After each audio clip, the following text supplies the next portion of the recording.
Hey guys, welcome back to my channel and the TBR Project Part 2. My name is Jackie, I'm a writer and performer, and in this series I am endeavoring to finish my physical TBR.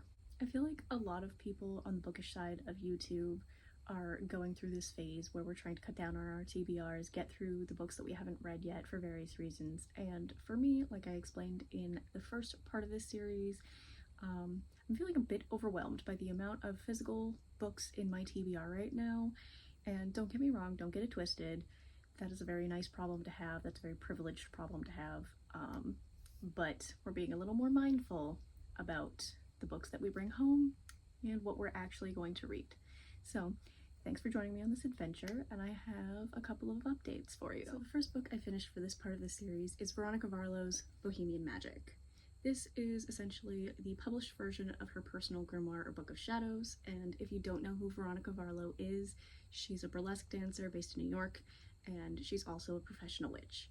I had been a fan of hers for a little over a decade now. I first found her when I was going through my Emily Autumn phase in undergrad, and I'd been a big fan of her blog, and just her whole vibe has always been so cool to me.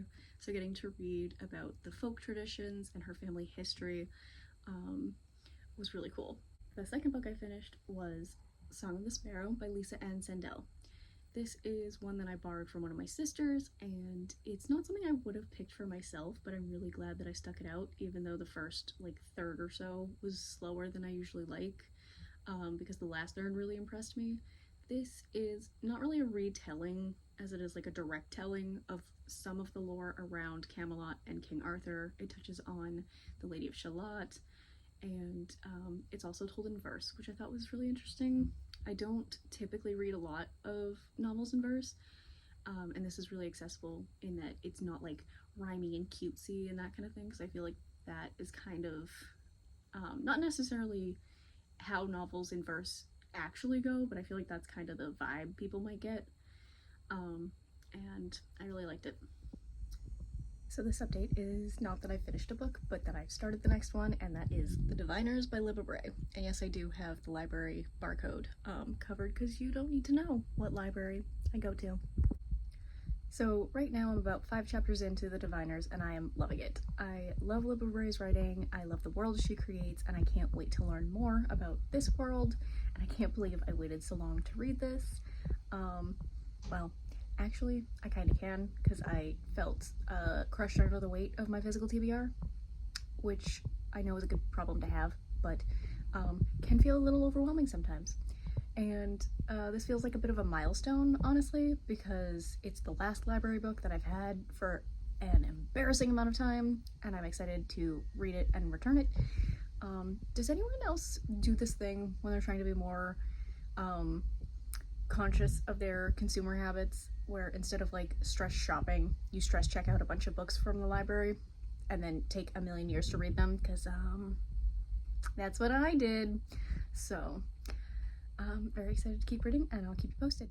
Editing Jackie here. Not me going through and organizing the clips for this video and realizing I completely left a book out of part 1, so I'm squeezing it in here.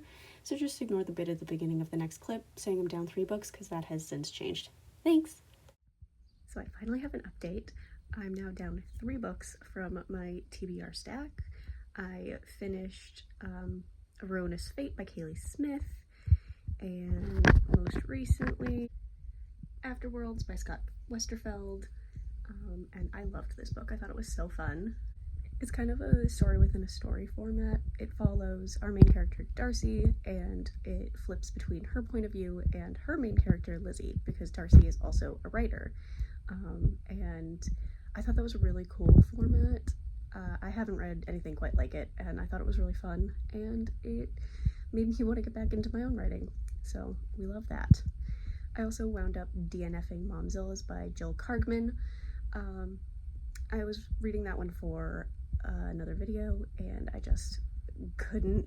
I had to knock that off the list for that video. It wasn't doing it for me, and you'll learn more about that in my other video. So I'm back with an update. I finally finished The Diviners, and I'm so glad that I read it.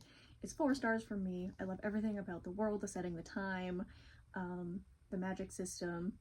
And I love that Evie was like a little bit annoying as a character. I just found that like interesting and kind of funny. I do wish that we'd gotten a little more background on the Diviners as like a group. I love that we got to see how different powers manifested for them, but I just feel like in this kind of story there's usually like, oh, it's a secret society and people know about each other.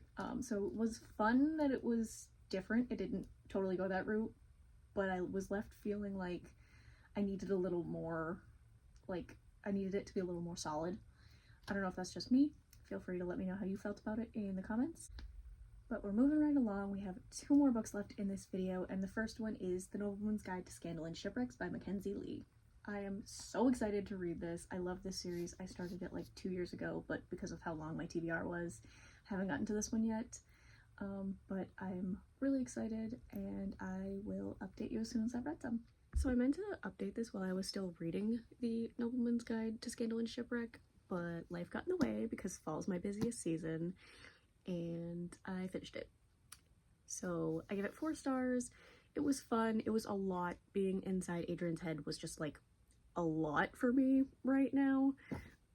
But I enjoyed the story. I liked seeing his character growth. I loved the cameos, which I guess are more than cameos, of his siblings, and watching their relationship develop. That was really cool. I think the first one is still my favorite in the series. I just have such a soft spot for Monty. So that means we're on to the last book in this video, and that is Revolution by Jennifer Donnelly. Now, this follows Andy as she learns to deal with her grief from her father leaving and her brother passing away. And I'm only 3 chapters in so far, so I don't really have much to say. I don't have any opinions yet, but it sounds promising. It is dark and edgy, which is exactly what I want right now, because it's currently October as I'm filming this, and all I want to do is read something edgy and dark and spooky. And going forward, I'm going to try to squeeze in updates while I'm actually reading these books, just to give more length to my video, make them a little more interesting. So yeah, hopefully I will be updating you guys soon. So we've reached our second DNF of this series, and it is Revolution by Jennifer Donnelly. I wanted to love this book so bad, but I just couldn't get into it. Every time I went to pick it up, I just really didn't want to.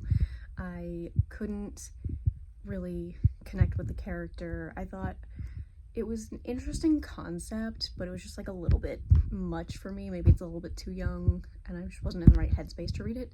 So it's going to be donated to a little free library. And that is the last book for this part of the series. Thank you so much for watching, and I'd really appreciate it if you would subscribe if you want to stick around, and if you made it this far in the video, leave a key emoji for Revolution. Thanks. Bye.